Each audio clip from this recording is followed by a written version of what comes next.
Hey, what's going on, everybody? Hope you guys are doing great. Happy Thursday.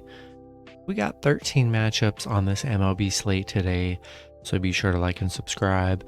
Check out all my links in the description below. And yeah, we'll hop in it here. Pretty busy slate today, 13 matchups. Starting with the Pittsburgh Pirates versus the Miami Marlins. Miami opening up as home favorites at -160. The Pirates +135 with the over-under at 7.5. Pitching for the Pirates is Zach Thompson with an ERA of 4.38. His last start, he pitched 4 innings, gave up 2 runs, had 4 strikeouts. Pitching for the Marlins is Braxton Garrett with an ERA of 4.33. His last start, he pitched 5 innings, gave up 3 runs, had 3 strikeouts. Miami beating Pittsburgh yesterday 5-4. It's been a pretty close series here. Pitt winning 2 out of those 3 matchups. A pretty even pitching matchup. Zach Thompson's, giving up 2 runs in each of his last 3 games, so it actually hasn't been horrible. They're 8-3 on the road against the Marlins here. Yeah, to me, the Marlins just seem a little bit risky here. Haven't played that well in this series so far. So I'm going to take the Pirates +1.5 on the road. Next matchup, we have the San Diego Padres versus the Colorado Rockies. Padres opening up as road favorites at -135. The Rockies +115 with the over-under at 11.5. Pitching for the Padres is Blake Snell with an ERA of 5.13. His last start, he pitched 5 innings, gave up 1 run, and had 12 strikeouts. Pitching for the Rockies is Kyle Freeland with an ERA of 4.43. His last start, he pitched 5 innings, gave up 4 runs, and had 5 strikeouts. Yeah, Padres on a 2-game losing streak against the Rockies right now. They just don't play good against the Rockies. It's crazy. 1-12 on the road against Colorado, where they really struggled.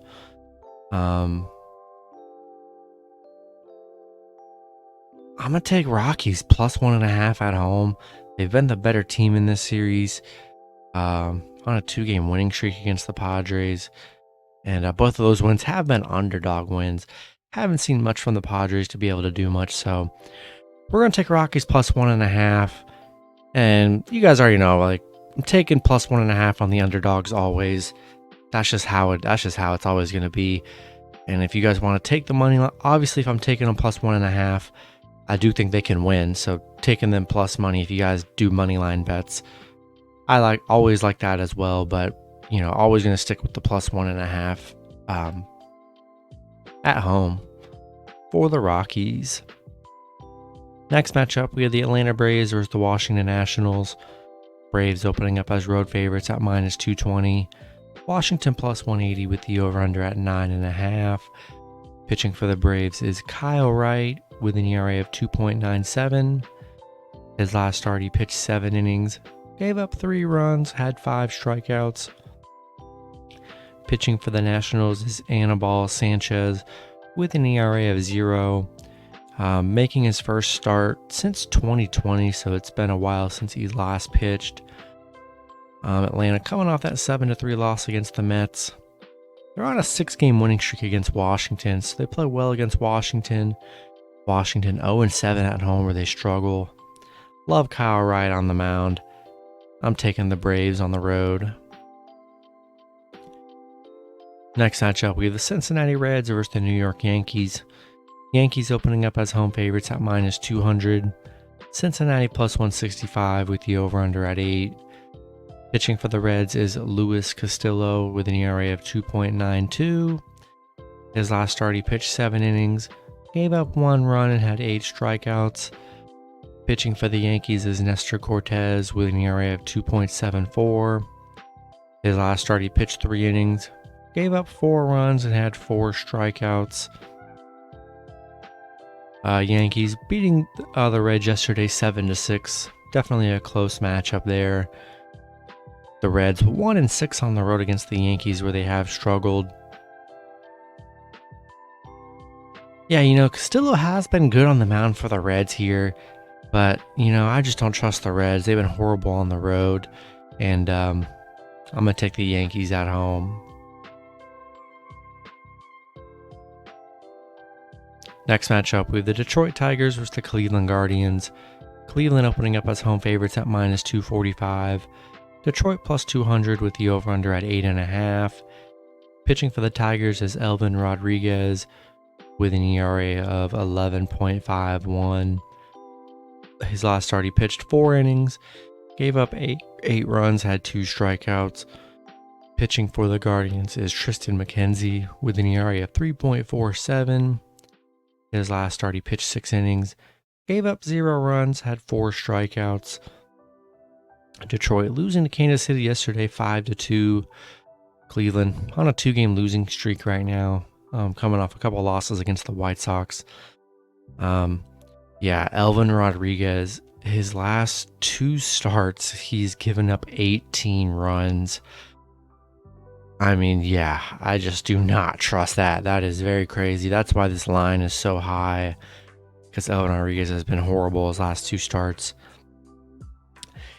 Do what you want with Detroit, but it's going to be hard for me to back a team plus money when their pitcher is giving up almost 10 runs a game. There's just no way on earth I could follow that up.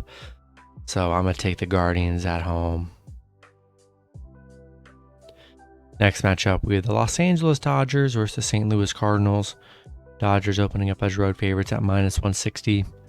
Cardinals plus 135 with the over-under at 9. Pitching for the Dodgers is Tyler Anderson with an ERA of 3.15. His last start, he pitched 7 innings, gave up 4 runs, and had 4 strikeouts. Pitching for the Cardinals is Dakota Hudson with an ERA of 4.0. His last start, he pitched 6 innings, gave up 0 runs, and had 4 strikeouts. Dodgers winning a close one yesterday, 7-6. Both games have been 7-6 so far. The pitching matchup, pretty even, honestly. Hudson coming off a 0-run game. Tough matchup because it's been very close both ways.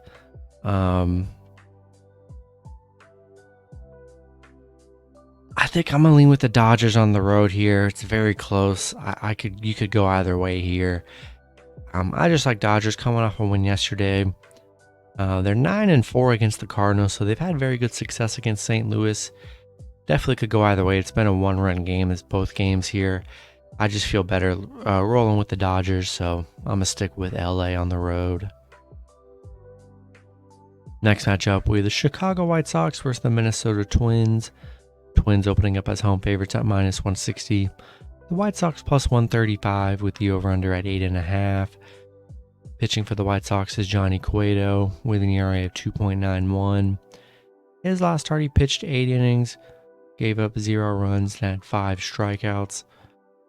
Pitching for the Twins is Sonny Gray with an ERA of 3.03. His last start, he pitched 4 innings, gave up 5 runs, and had 0 strikeouts. White Sox coming into this on a 2-game winning streak. They really do struggle against Minnesota. 1-7 against Minnesota. 0-5 on the road against Minnesota. Johnny Cueto coming off a huge game against Detroit where he didn't give up a run in 8 innings pitched. Pitched very well here.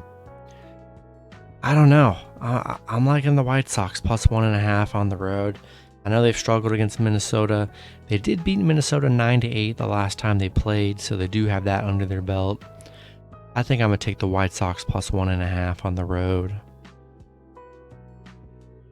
Next matchup, we have the New York Mets versus the Chicago Cubs. The Mets opening up as road favorites at minus 135. The Cubs plus 125 with the over-under at 8. Pitching for the Mets is Carlos Carrasco with an ERA of 4.45. His last start, he pitched 5 innings, gave up 2 runs, had 5 strikeouts. Pitching for the Cubs is Keegan Thompson with an ERA of 3.16. His last start, he pitched 5 innings, gave up 0 runs, had 8 strikeouts. He's given up 6 runs in his last 3 starts. Carrasco's given up 9, The Cubs on a 6-game losing streak right now. Had a bad series against Baltimore and LA. They've just looked awful. I just don't trust the Cubs here, and I think I'm going to take the Mets on the road. Next matchup, we have the Seattle Mariners versus the Texas Rangers. Rangers opening up as home favorites at -115. Seattle -105 with the over-under at 8.5. Pitching for Seattle is Marco Gonzalez with an ERA of 3.24. His last start, he pitched 6 innings, gave up 2 runs, had 0 strikeouts. Pitching for the Rangers is Martin Perez with an ERA of 2.72. His last start, he pitched 6 innings, gave up 6 runs, and had 5 strikeouts. Yeah, Gonzalez has been solid, only giving up 2 runs total in his last 3 starts. Or, giving up 2 runs each game, so 6 runs. And then Gonzalez gave up 6 runs in his last start. Seattle on a 10-game winning streak. Hopefully you guys have been riding the Mariners. Crazy they've been getting that, it's been pretty cheap lines. And it's crazy you can get them plus money here. Yesterday, if you were able to get them against Washington, both games early on, you were able to get them plus 1.5. And, man, what a steal that was here. We're taking the Mariners, getting plus money. Marco Gonzalez has been the better pitcher. I just feel like this line's got to move for the Seattle to be the favorite, because early on, I just don't see how the Rangers could possibly be favorites here. I'm taking the Mariners plus 1.5 on the road. Next matchup, we have the Houston Astros versus the Los Angeles Angels. Houston opening up as road favorites at -165. The Angels plus 140 with the over-under at 8. Pitching for the Astros is Framber Valdez with an ERA of 2.64. His last start, he pitched 8 innings, gave up 2 runs, had 3 strikeouts. Pitching for the Angels is Reed Detmers with an ERA of 4.22. His last start, he pitched 6 innings, gave up 0 runs, had 7 strikeouts. Coming off a good game, but prior to that, he's given up 9 runs in his last 2 starts. Houston losing to LA yesterday, 7-1. Kind of a rough match, but LA just 2-8 in their last 10, so they were probably due for a win. But I do love Framber Valdez on the mound here, and I don't trust. And Ohtani was on the mound yesterday, so that was a big part of it. So just don't trust the Angels to get 2 in a row here. So I'm gonna take the Astros on the road. Next matchup, we have the Milwaukee Brewers versus the San Francisco Giants. Brewers opening up as home favorites at -115. I'm sorry, Brewers are road favorites. And then the Giants at -105 with the over-under at 6. Pitching for the Brewers is Corbin Burns with an ERA of 2.20. His last start, he pitched 7 innings, gave up 0 runs, and had 10 strikeouts. Pitching for the Giants is Carlos Rodon with an ERA of 2.70. His last start, he pitched 9 innings, gave up 1 run, and had 12 strikeouts. Brewers coming off a 4-1 loss against Minnesota. Giants coming off a 2-game winning streak against Arizona here. Yeah, they're 4-2 on. They're Giants 4-1 in their last 5, playing pretty well. Rodon's been good on the mound in his last few starts. So is Burns. Kind of a close one here. I'm going to take Giants plus 1.5 at home. Next matchup, we have the Boston Red Sox versus the Tampa Bay Rays. Rays opening up as home favorites at -135. Boston plus 110 with the over-under at 7.5. I can't find any pitching info on the Red Sox here. The only info I can find is that pitching for the Rays is Drew Rasmussen with an ERA of 3.11. He's 5-3 right now. Boston on a 3-game losing streak against Tampa Bay. They just cannot beat Tampa. On a 5-game, 0-5 against Tampa in those last 5 meetings. They've just struggled big time here. 0-5 on the road against Tampa. Tampa playing really good. We don't know who's pitching for the Red Sox, but I just don't trust the Red Sox. They just haven't played well. 2 games ago they lost 2-3. That was their closest one, but it hasn't really been much of a contest in these 3 games here. So I'm gonna take the Rays at home. And then the last matchup, we had the Kansas City Royals versus the Toronto Blue Jays. Now this game I can't find any lines on whatsoever. The only info is pitching for the Blue Jays is Kevin Gausman with an ERA of 2.86. I did see that. I think the reason why there is no line for this is I did see an article that says the Royals are going to be without like 10 plus players for this game. I think from like illness or whatever it may be. So they're going to be missing a lot of players in this matchup, including some key players. That's why I think the line isn't out. So I think the Blue Jays are probably going to be pretty good favorites. And the Blue Jays just fired their manager, so a lot of question marks with this matchup. I'm still probably going to lean with the Blue Jays at home here, given all the people that are going to be out for Kansas City. Yeah, I mean, just looking at it, it's 1, 2, 3, 4. It's like close to 15 plus players that are out for the Kansas City. So I do not love that. We'll see what the line ends up being, but based on that info, I'm going to take the Blue Jays at home. And that's going to be it for the video. Good luck with your picks and parlays on Thursday. Hope you guys all cash out, and I'll see you guys Friday. Have a good one.